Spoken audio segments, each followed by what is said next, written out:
My father called me a traitor in a room full of people who had buried their sons. He did it into a microphone. That's the part I keep coming back to, not the word. I'd heard the word in my own head enough times that it had gone smooth, like a stone in a river.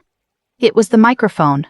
The little pop of feedback before he said it, the way 300 people heard it at the same volume, all at once, in a hall where the folding chairs still had the plastic on the legs. The person who got them killed is standing in this room, he said. And then, because he is a man who finishes what he starts, my own daughter, a traitor to every man who trusted her. He was up on the days when he said it, a step above the room, working a microphone through a voice that had never in its life needed one. I was in the 4th row below him, and I did not move. I have a habit, when a room turns on me, of keeping my heart at 60. You can do it if you find something to count. There was an old air handler behind the last row of chairs, dripping into a plastic bucket once every 4 seconds, and I counted that. Drip. Drip. Somewhere in my left breast pocket was a set of dog tags that did not belong to me, on a chain that had snapped, and that I'd knotted back together with fishing line because I couldn't stand to buy a new one. I pressed my arm against them without meaning to. Here is the thing the room did not know. Here is the thing I had spent 3 years making sure no one would ever know. The man at that podium, the one calling me a traitor, gave the order that killed those 7 men. I told him the road was compromised. I told him to hold. He heard me. And when the Board of Inquiry asked whose failure it was, I raised my hand and said it was mine. And I let the whole world write it down that way. So when my father called me a traitor, he wasn't entirely wrong. I had betrayed someone. I just hadn't betrayed them. At the far end of the front row, a man in navy dress blues set down the program he'd been holding. He was old and heavy through the shoulders, and he had 3 stars of his own on a different uniform, and he did not look at my father. He looked at me. And then slowly, the way a man stands when his knees have carried a lot of years, Vice Admiral Harlan Ford got to his feet. Before I tell you what he said, 5 words, quiet ones, that made a 3-star general stop breathing in front of everyone he'd ever wanted to impress. Do me a small favor. Tell me in the comments where you're watching from and what time it is where you are right now. I read them. I read all of them. Because to understand why I let my own father call me a traitor at a memorial for the dead, and why I would have let him do it for the rest of my life if that old admiral had kept his seat, you have to go back 3 years to a night I have never told anyone about. Not the board, not my father, not until now. My name is Reagan Hale. I'm a lieutenant commander in the United States Navy, which is a rank most people can't picture, and that's fine. It's a desk now. It's coffee that somebody else made and a training rotation for junior intel officers who will never know my name. And that is exactly how I arranged it. For 3 years my family has believed a smaller version of me. They believe I'm an analyst who made a mistake. They believe I sat in a room somewhere and read a report wrong, and that because I read it wrong, 7 men didn't come home. My aunt believes it. My father's friends believe it. When my cousin got married last spring, someone at the reception asked me, kindly, if I was still doing the computer thing for the Navy, and I said yes, and I passed the SALT. I let them believe it because correcting it would have sounded like bragging, and because the truth was classified. And because I'll be honest with you, because it's the whole reason we're here, the truth would have ended my father. You have to understand who my father is, or none of the rest of it makes sense. Lieutenant General Wade Hale, United States Army, 31 years, 2 wars you've heard of and a couple you haven't. When I was a kid, we had a flag folded in a triangle in a wooden case on the mantle, and I thought for years it was a decoration, like a clock. It was his father's. He used to stand me in front of it in the backyard. I was maybe 8, and correct my posture with 2 fingers on my shoulder blade and tell me the Hale name was a torch, and that you don't get to set a torch down just because your arm gets tired. Somebody's always watching to see if you'll drop it. I did not have a childhood so much as a very long inspection. I want to be careful here because it would be easy to make him a monster, and he isn't one. And if I make him one, you'll stop believing me. He came to my commissioning. He stood in the back, in civilian clothes, because he didn't want anyone to think I'd gotten there on his name, which was its own kind of love, I think, even if it felt like being disowned in advance. He never once said he was proud of me. He said, adequate when I graduated early, and don't embarrass the name when I deployed, and I learned somewhere between those two sentences to stop reaching for the word I wanted from him.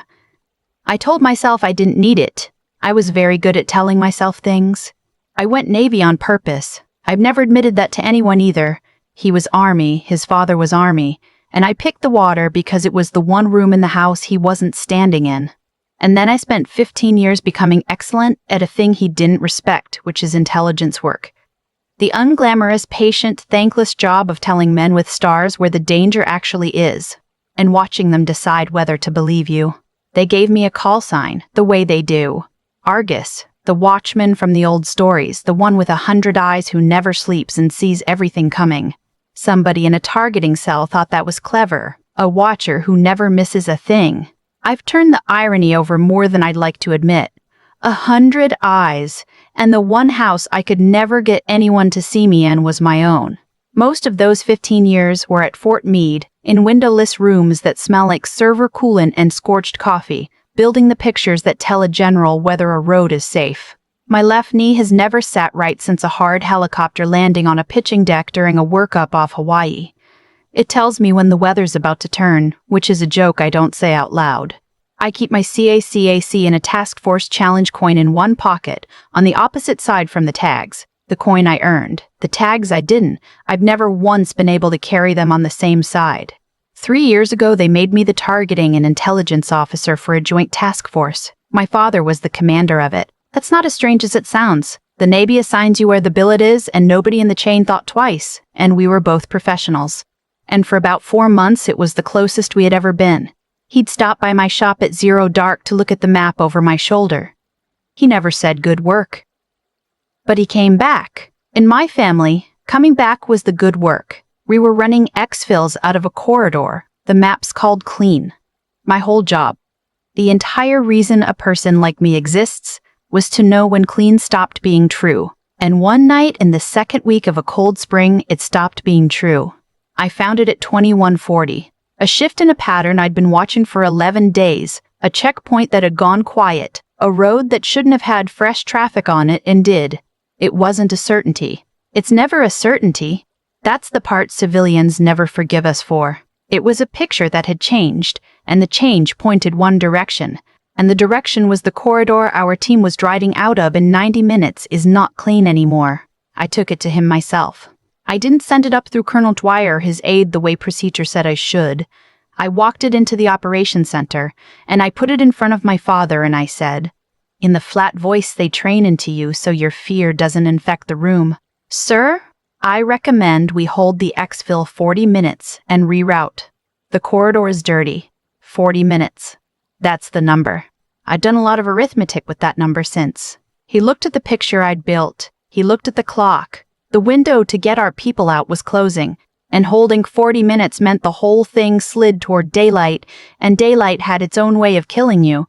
He asked me how sure I was, and I told him the truth, which is that I was sure the way you're sure of weather. Not that it will, but that it has changed, and you don't stand under a tree anymore. And my father, who taught me that a Hale doesn't set the torch down, looked at his daughter and made a commander's call. "Noted," he said. "We go."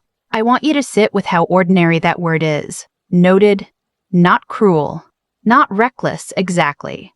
A man under a closing clock, trusting 31 years of his own judgment over 11 days of his daughter's, he gave the go order. It has a timestamp on it and a signature, and for 3 years, that piece of paper has been the only thing in the world that knows what actually happened. I went back to my shop and I watched the picture I'd been afraid of come true in real time, on a screen, 90 seconds at a time.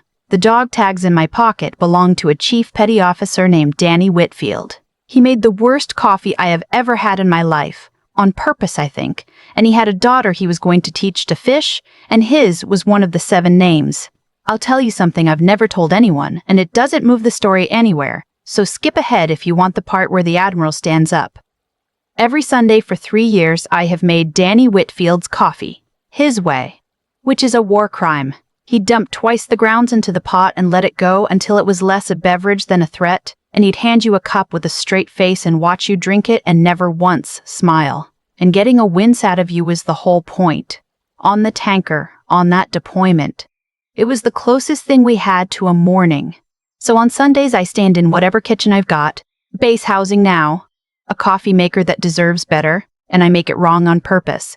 Too much grounds, let it burn. And then I don't even drink it hot. I let it go cold on the counter while I sit there. Because the thing about grief is that it isn't the big ceremony with the folded flag, it's the small stubborn ritual nobody's watching. The cup you make for a man who can't drink it, the chain you tie back together with fishing line instead of buying a new one, because a new one wouldn't have been around his neck. I don't sleep much, in case you were wondering. People like me don't. But Sunday mornings I have somewhere to put the not sleeping, and it tastes terrible. And it's his, and it's mine, and for a little while it's enough. A board of inquiry is a quiet room. People think it's like a trial, with a gavel and a gallery, and it isn't. It's a conference table and a pitcher of water going warm and a court reporter and the sound of paper. 7 men were dead, and the Navy and the Army both needed to write down why. Because a war that can't say why becomes a war nobody can steer. I sat at that table 11 weeks after the corridor. My father sat 2 chairs down, in uniform, because as the task force commander he was a witness too. And there was a 3rd man on the panel I didn't know well yet. A Navy flag officer named Ford who kept reading the timeline and then reading it again. Like a man checking a receipt he was sure had an error on it. They asked me to walk them through the night, and I came to the fork in the road, the place where I could say I recommended a hold and the commander overruled it, which was true, and which had a signature and a timestamp to back it up. Or I could say the other thing. I looked at my father. I've tried 100 times to describe what was on his face, and the honest answer is nothing. He was very still. He was a man watching to see whether his daughter would drop the torch. And I understood, in the way you understand things in your body before your mind catches up, that if I told the truth, it would not be a fact in a report. It would be the end of him. 31 years, the flag on the mantle, the name, all of it would become the story of a general who got 7 men killed and let his own kid warn him first. They would retire him quietly and it would follow him into the ground. And I thought, and I've never once said this out loud to anyone until now, I thought if I take this, he'll finally see me. So I said, the intelligence picture I developed was inconclusive, and I failed to communicate the threat to the corridor with the clarity the situation required. The delay and escalation was mine, which is a very long, very military way of saying it was my fault. I put a small real thing, a 90-second gap in a communication I was responsible for, a gap that changed nothing, and I let it swallow the whole night. Admiral Ford put his pen down when I said it. He looked at me for a long moment. He looked at my father, and then he looked back at the timeline, and I watched a man decide that the arithmetic in front of him was being lied to and that he could not prove it. He didn't sign off easy, that the witness whose failure it was had just confessed to it in her own words, under oath, and there is no timestamp that beats that. My father said nothing in my defense. I told myself that was discipline. Chain of command, you don't interrupt a proceeding. It was afterward that I learned the truth, though it took me 3 years to let myself hear it.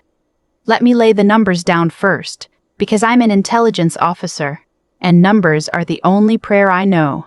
7 men, 1 road, 40 minutes I asked for and didn't get, 90 seconds of my own. I have since done the arithmetic on maybe 10,000 times, 3 years of silence. 2 promotion boards I sat still for and let pass me by. 1 sentence from my father that I mistook for warmth for most of a decade. Hold those numbers because this is the place where the warm one turns cold. In the hallway after, my father stopped me. He didn't touch me. We are not a family that touches. He looked at me the way you look at a soldier who has done a hard thing well, and he said, "You did the right thing in there today, Reagan." I took it as the closest he'd ever come to. I'm proud of you. I carried that sentence around for 3 years like it was warm. But think about what he actually said. The right thing. Not, I'm sorry. Not you didn't have to. Not the failure was mine and I'll never forgive myself for letting you carry it. He said I had done the right thing, which means he knew exactly what thing I had done. He knew I had lied. He knew whose order it was. And he was thanking me for it. My father did not get fooled. Nobody framed me. There was no villain in a back room pulling strings. I walked into that inquiry and I set myself on fire to keep him warm, and he stood close enough to feel the heat, and he told me I'd done the right thing, and he let me burn. That's the story I brought into the memorial hall 3 years later. That's the weight that was sitting in my chest, at 60 beats a minute, when he leaned into the microphone. Because here is what happened in those 3 years. I did not heal exactly. I did the thing you do instead of healing, which is get smaller. I took the desk. I let the promotion pass. And I kept Danny Whitfield's dog tags in my pocket because I was supposed to return them to his family, and I could not walk up to a widow while the entire United States military believed I was the reason she was a widow. So I carried them.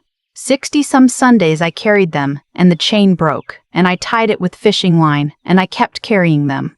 Then, 6 weeks ago, Admiral Ford, retired now, or near it, and apparently unable to sleep on a thing for 3 years the way I can't stop carrying tags, quietly petitioned to reopen the Board of Inquiry. He'd never believed the timeline. He'd finally pulled the go order out of the sealed file. And word of that petition moved through the Army the way water finds a crack. Which is when my father's aide went to work. Colonel Aaron Dwyer has been at my father's elbow for 11 years. He's the man who carries the binder. On the night of the corridor, Dwyer was the officer my recommendation was supposed to route through. And in the noise of it, he'd fumbled the timing of getting it up the chain. 90 seconds here. A few minutes there. Small failures. But when I stood up at the inquiry and swallowed the whole night, Dwyer's small failures disappeared inside mine.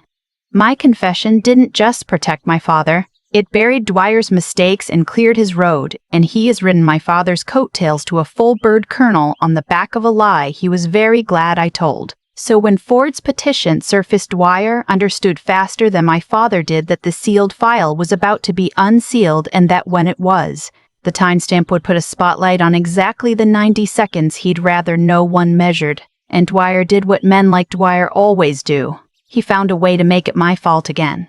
First, loudest and in public, before the paper could speak for itself. It was Dwyer who leaned into my father's ear in the weeks before this memorial and told him the family name needed to get ahead of it. Distance.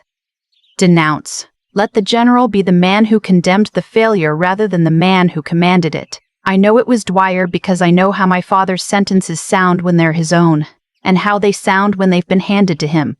A traitor to every man who trusted her is not my father. That's a line someone wrote for him. And I should tell you his contempt didn't arrive all at once. It came in waves, each one a little louder, the way these things always do. The first was quiet enough to deny, at a change of command, that first winter, an old colonel asked after his daughter, and my father said, "She's Navy," and changed the subject. 2 words, and the temperature of them. And nothing you could ever point to. The second I couldn't pretend about. At my cousin's wedding, when someone raised a glass to the Hales who served, my father said, loud enough for the whole table, "Not all service is equal," and held my eyes while he drank. And the third is the one you walked in on. A microphone, a memorial, 300 witnesses, and the word traitor. Here's what none of them saw coming, me included. He didn't know Vice Admiral Ford would be in that hall. The general built himself a witness stand that morning and never once noticed the man already standing in it. Now, the present, the hall. While my father was working up to the microphone, a little girl came down the row toward me, 8 years old, in a dress the color of a robin's egg, with her mother a few careful steps behind. Lucy Whitfield. She didn't know who I was. To her, I was just a lady in a uniform at her dad's memorial, and children at these things get restless and go looking for something to do. And what she decided to do was give away drawings. She held one out to me. It was a fish, a blue crayon fish, enormous, with a smile. And underneath it, in the careful, shaky capitals of a kid who's just learned her letters, it said, "My dad said he would teach me." I took it with both hands. I have been shot at. I have sat in an operations center and watched 90 seconds at a time as men I'd tried to save died on the wrong road. I did not come apart at any of it. But I nearly came apart in a folding chair holding a blue crayon fish, and the only thing that held me together was the weight of her father's tags against my ribs. And the terrible arithmetic that the man about to call me a traitor was the reason this child's drawing had a past tense in it. Her mother, Angela, caught my eye. She'd been told what everyone had been told, that I was the one. 3 years of being told. And there was something in her face I still don't have a clean word for. Not hate, not forgiveness.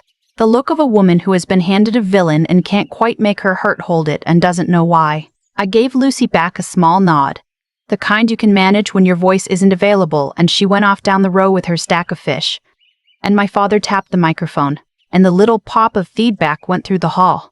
And at the end of the front row, Vice Admiral Harlan Ford, who had come to this memorial with a folder under his arm and a thing he'd waited 3 years to say, put down his program, and stood up. The hall did the thing halls do when a very senior officer stands up uninvited. It got quiet in layers. First the people who saw him, then the people who saw those people go still, until the only sound left was the air handler, dripping, once every 4 seconds, into its bucket. Outside, it had begun to rain. I could hear it reach the high windows along the south wall, a wide, uncountable sound.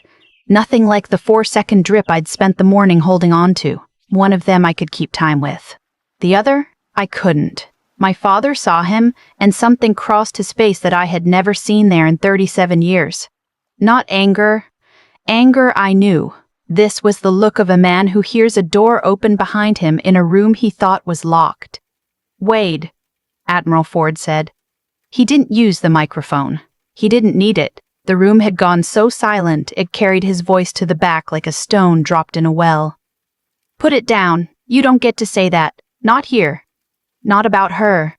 This is an army matter, Admiral, and a family one, and you're out of your she took your fall, General."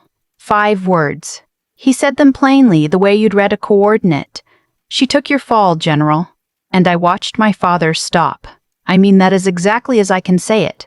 He stopped. His hand was resting on the edge of the podium and it did not move.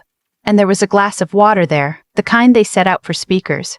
And his dead hand had come to rest against it, and I watched it tip slowly the way things fall when no one left in the room can move to catch them, and go over the edge and break on the floor in that enormous, quiet, and not one person flinched toward the sound. His mouth was open around whatever he'd been about to say, and no more of it came out. 31 years of a man who could silence an operations center with a look, and he stood at that podium in front of 300 people and every one of the flag officers he'd spent his life trying to be. And he could not make his body do anything at all. The color didn't drain from his face the way it does in stories. It was worse than that. His face just stopped being his.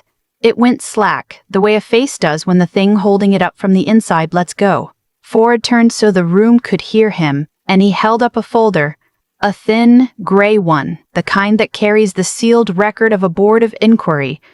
And he did not shout, and he did not make a speech. 3 years ago, a task force lost 7 men in a corridor we'd assessed as clean, he said.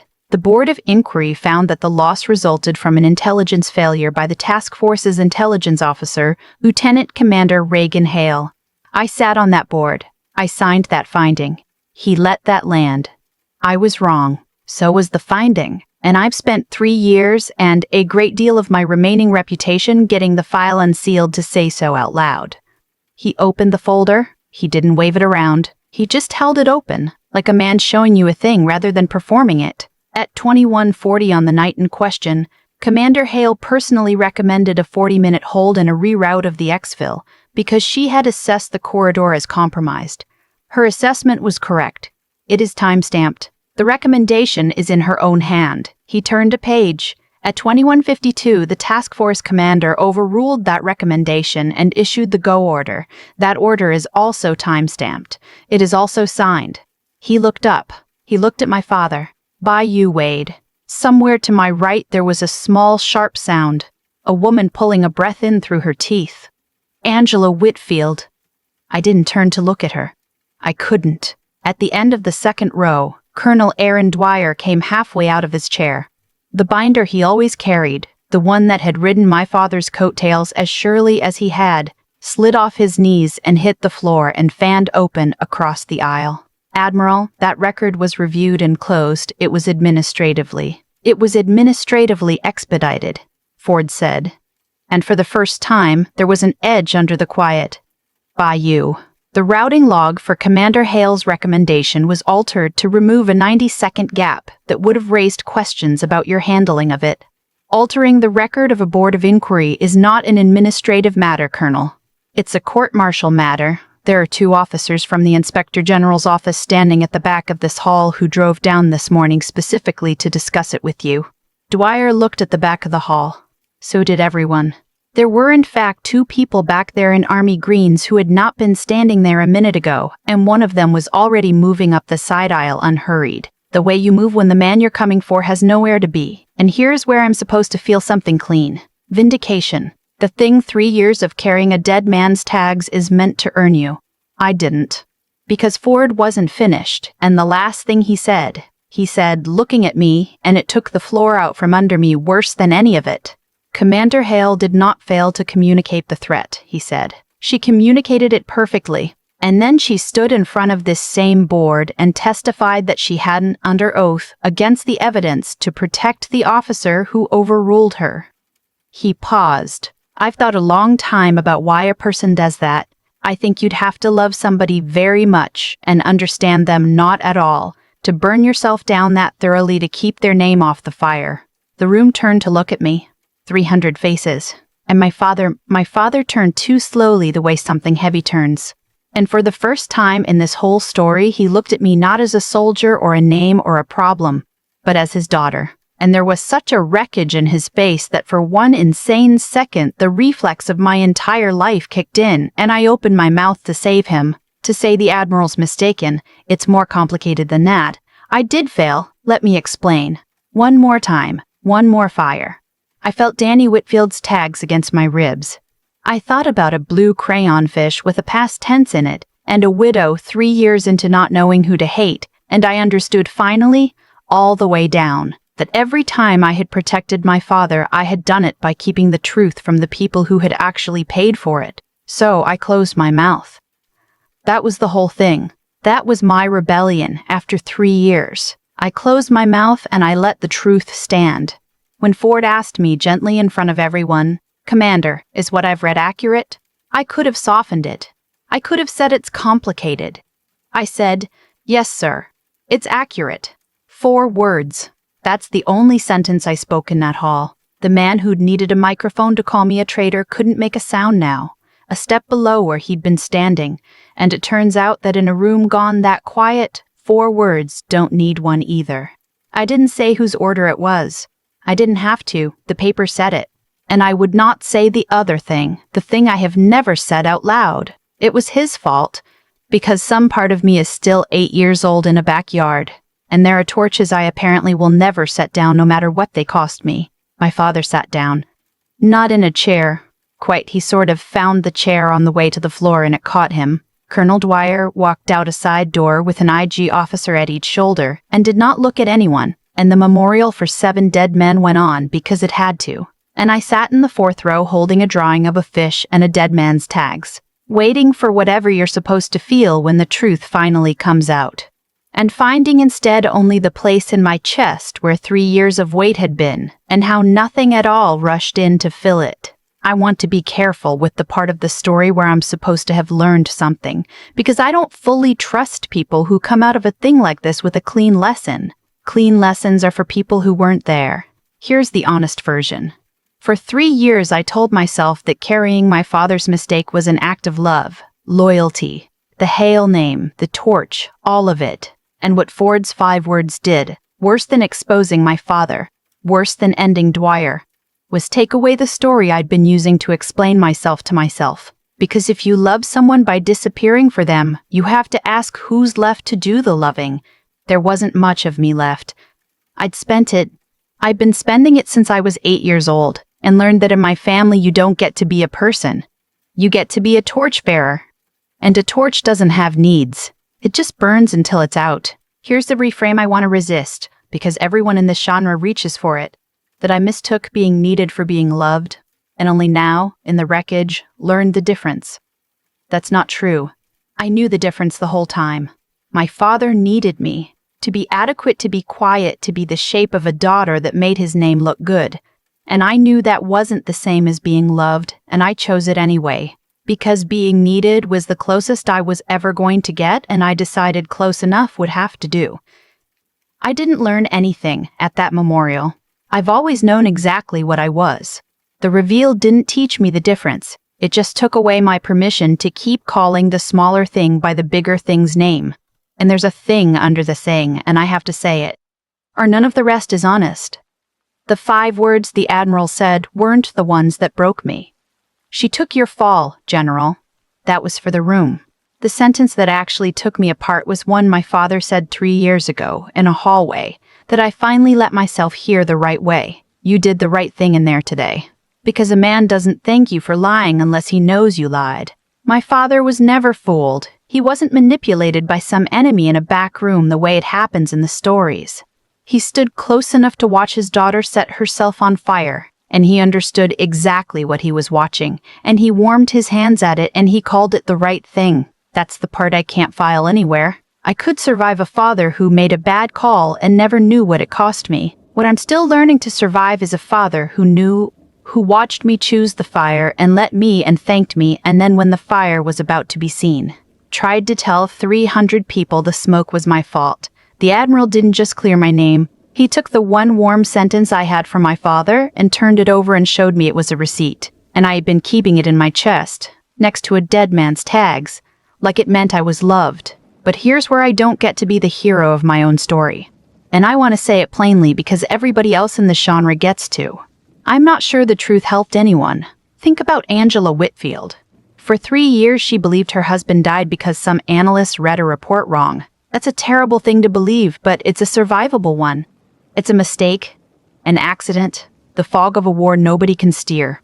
And then in one gray morning in a folding chair hall, I let her learn the real version, that her husband died because a warning that could have saved him was given and heard, and overruled by a man protecting a clock and a career. That's not a mistake she gets to file under accident. That's a door that doesn't close again. I gave her back the truth, and I'm honestly not certain the truth was a gift. Some days I think exposing it was justice. Some days I think it was just my own need to finally be seen, dressed up as justice, and that I spent Angela's piece to buy my own. I don't know.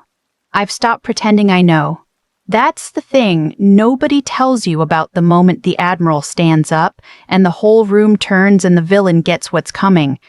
It doesn't feel like winning. If it feels like anything, it feels like being handed a bill you didn't know you'd been running. People love to say the best revenge is living well, or watching them fall, or whatever fits on a graphic with a sunset behind it. I've had the falling. I watched my father find a chair on his way to the floor. And I'm here to tell you the falling gave me nothing. The only thing in that entire hall that gave me anything was 4 words. I said to an admiral, "Yes, sir, it's accurate." Because they were the first true thing I'd said about that night in 3 years. And it turns out the person I most needed to stop lying to was never my father. It was me.